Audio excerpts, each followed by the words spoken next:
Cheers and joy as Kenyan boxers in Nairobi's Eastlands neighborhood square off in the ring, but also emotional pain and anger.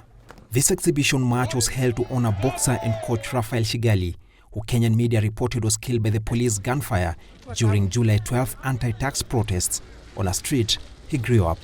The community called Jericho and the local boxing federation are raising funds to bury Shigali, who was Nairobi's reigning Bantamweight champion. Raf was easy and amiable to everyone. He would pass by the streets and exchange pleasantries with everyone.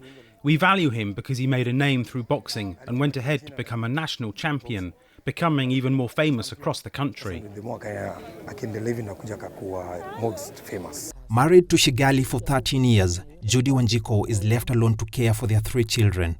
She says her husband was not taking part in the protest, but simply walking home and running errands. I was sitting in the house and the sound of gunshots were getting louder and louder. I called him at around 5:35 in the evening to check on his whereabouts. I begged him to come home.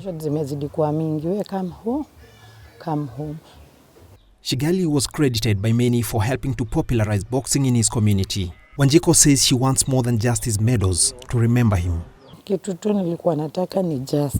All I want is justice. Justice for Raf. Raf was killed by the bullet for no reason.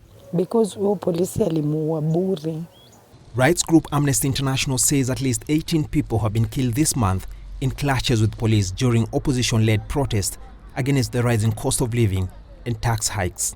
Rights groups blame Kenyan police for being quick to use live rounds during protests and have called for faster investigations into the deaths. It is very unfortunate that we have lost a young man, a man who was very progressive, a man who was working with other youth in the community to actually try and alleviate the sufferings of many.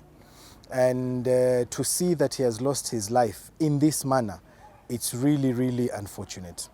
The case of police using excessive force, unfortunately, again, is something that has been very persistent in Kenya. Kenya's police spokesperson declined to comment on the killings, including Shigali's, except to say the matter was under investigation. But with few prosecutions of Kenyan police, the odds are against Shigali's widow seeing justice.